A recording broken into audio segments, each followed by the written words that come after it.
Hello दोस्तों, नमस्कार। स्वागत है आप सभी का हमारे परिवार जीनियस 40 में। मित्रों, आप लोग कैसे हैं? उम्मीद होगा ठीक होंगे, मस्त होंगे, जबरदस्त होंगे, लाजवाब होंगे।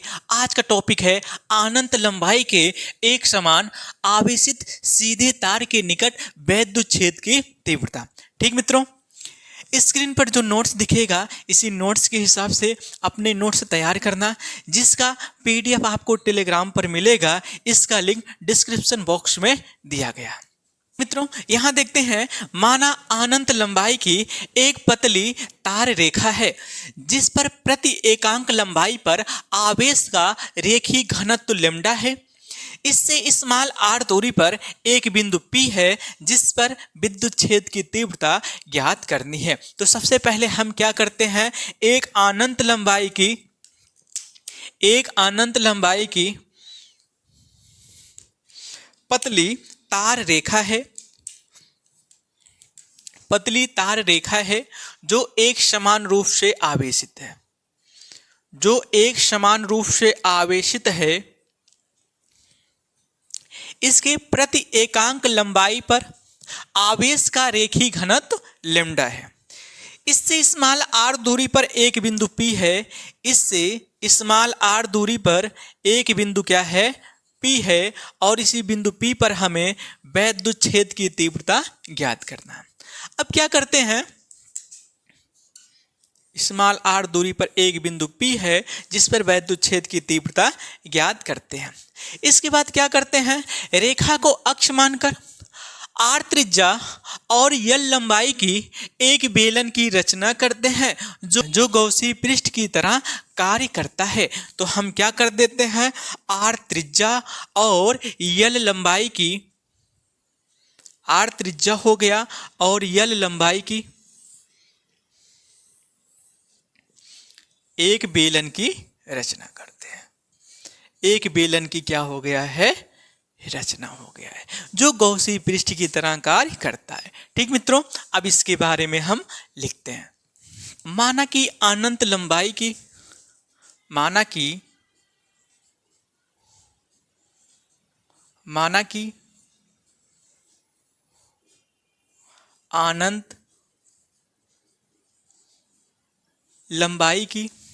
अनंत लंबाई की एक पतली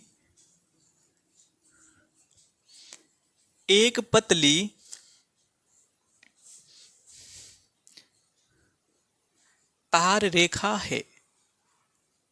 एक पतली तार रेखा है जिसके प्रति एकांक तार रेखा है जिस पर प्रति एकांक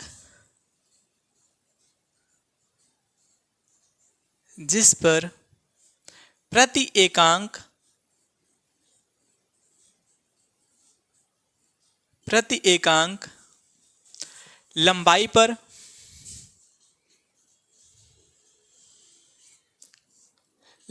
पर आवेश का रेखीय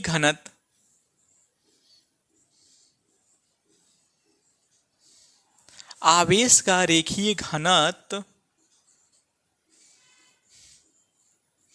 लैम्डा है। इससे स्मॉल आर दूरी पर एक बिंदु P है।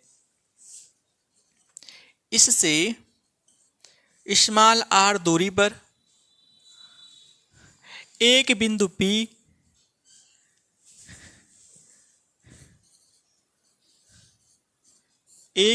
P है जिस पर वैद्युत छेद की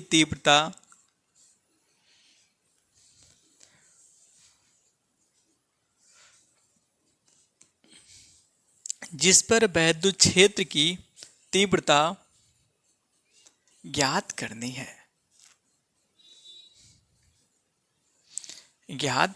है। ठीक मित्रों, इतना तो समझ में आया ही होगा।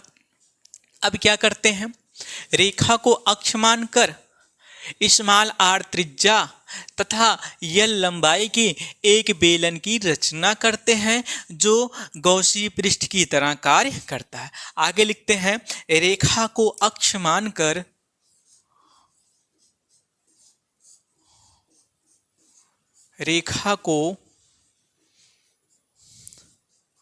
अक्ष मानकर,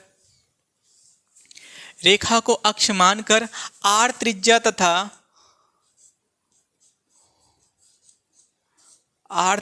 तथा यल लंबाई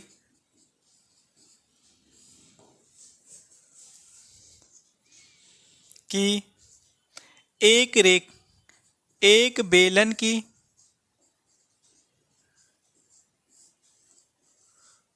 आर त्रिज्या तथा यल लंबाई की एक बेलन की रचना करते हैं।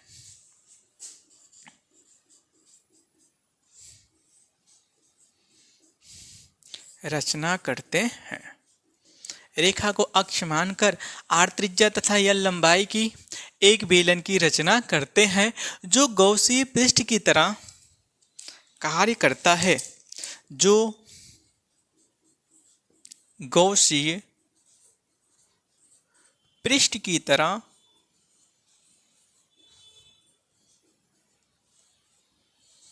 कार्य करता है।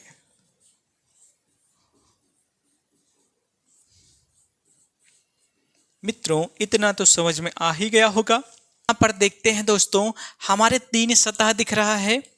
पहला हमारा हो गया S1। ये क्या है? S1 हो गया। पृष्ठ की सतह क्या हो गया है? S1 हो गया है। इसे S2 कर देते हैं और ये वाला सतह क्या हो गया है? S3। इसी बिंदु पर हमें क्या ज्ञात करना है? वैद्युत क्षेत्र की तीव्रता। ठीक मित्रों, तो हम क्या करते हैं, तब इस पृष्ठ से होकर गुजरने वाले वैद्युत फ्लक्स, यहां लिखते हैं तब इस पृष्ठ से होकर, तब इस पृष्ठ से होकर गुजरने वाले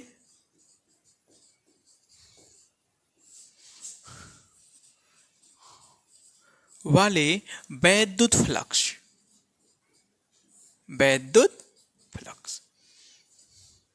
मित्रों देखिए, जो हमारा वैद्युत फ्लक्स है यह 3 सतह से होकर गुजरता है, से उत्पन्न होता है। तो हमारा एक क्या है? धनात्मक एक रेखा है।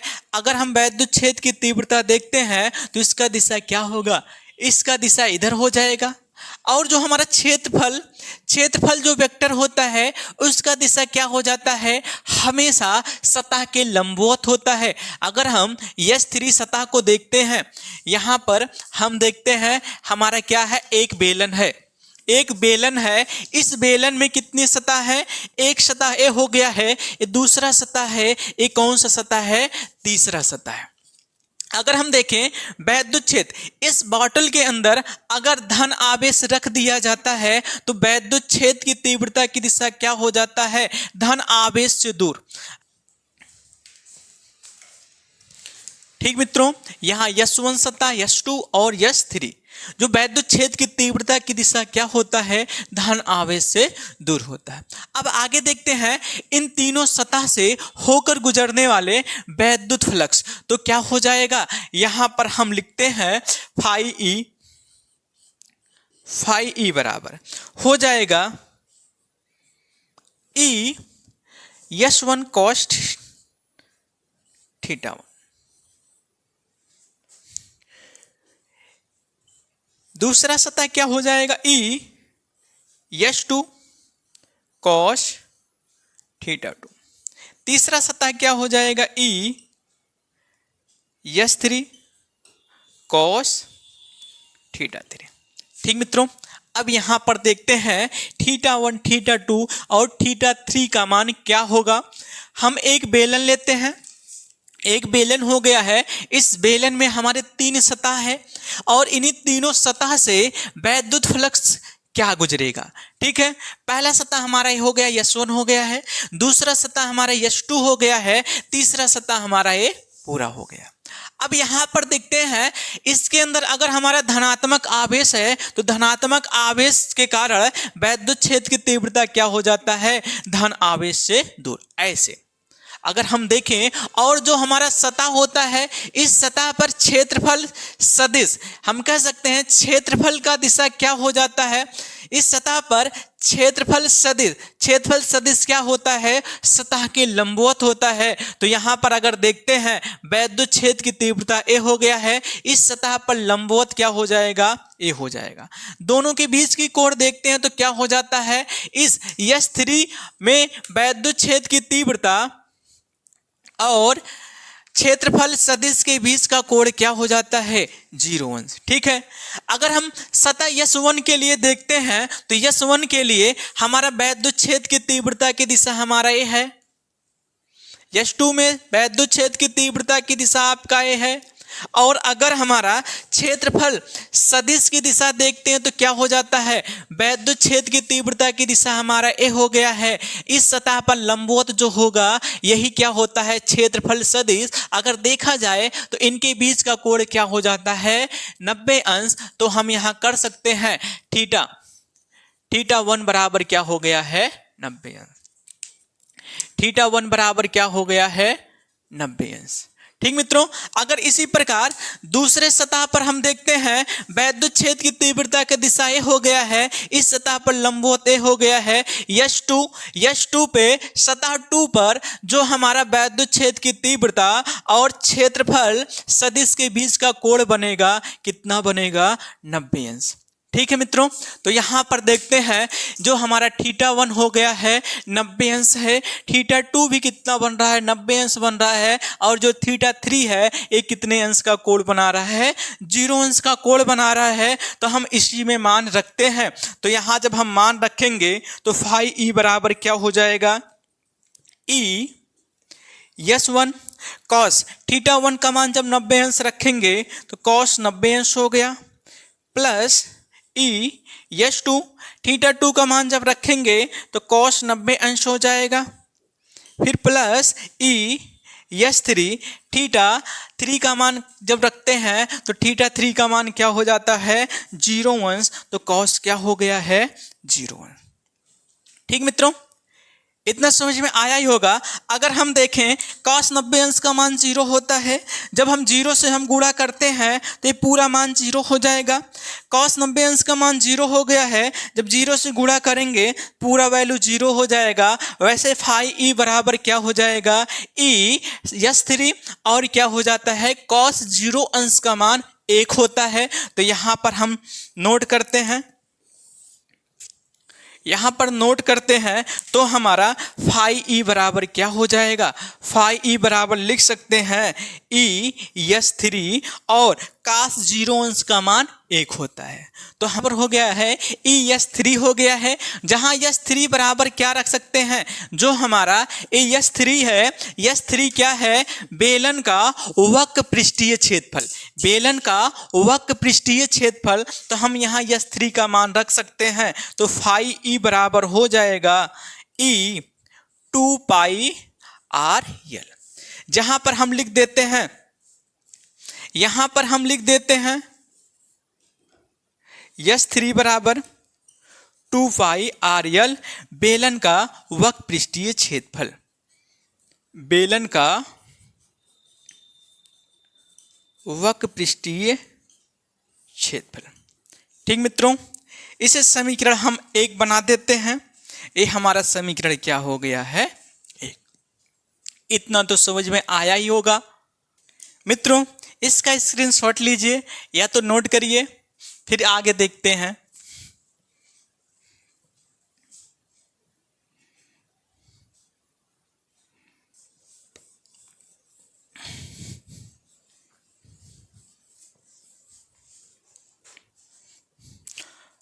यहां से समीकरण हमारा 1 प्राप्त हो गया है, फाई ई बराबर ई 2 पाई आर यल, जो बेलन का क्या है, वक्र पृष्ठ। आगे देखते हैं, आगे हमारा है गॉस के प्रमेय से। गॉस के प्रमेय से, गॉस के प्रमेय से क्या था, फाई ई बराबर Q बटे एप्सिलॉन 0। इसे समीकरण 2 बनाएंगे। अब समीकरण 1 और समीकरण 2 से समीकरण 1 व 2 से। जब दोनों समीकरण को हम मैच करवाते हैं, फाई ई के स्थान पर क्या लिख सकते हैं, ई 2 पाई आर यल। तो फाई ई के स्थान पर लिख सकते हैं ई हो गया है 2 पाई आर यल, 2 पाई आर यल बराबर क्यू बटे क्या हो गया, एप्सिलॉन 0। यहां से ई बराबर निकल कर आएगा, ई बराबर हो जाएगा क्यू बटे एप्सिलॉन 0 और इधर आएगा बटे में हो जाएगा 2 पाई आर यल।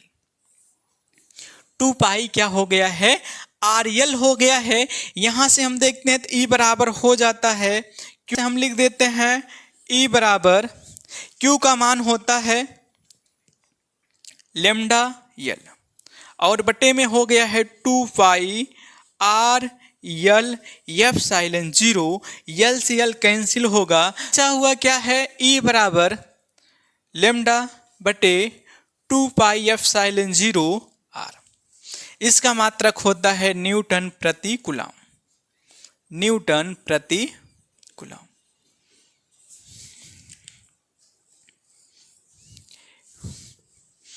यही क्या है, यही तीव्रता का व्यंजक है। तो हम मित्रों आप लोगों को समझ में आया ही होगा। अब वीडियो जैसा भी लगा हो कमेंट करके जरूर बताना, लाइक करना, सब्सक्राइब करना, बेल आइकन को क्लिक करना और शेयर करना मत भूलिएगा। मिलते हैं नेक्स्ट वीडियो में, तब तक के लिए बाय।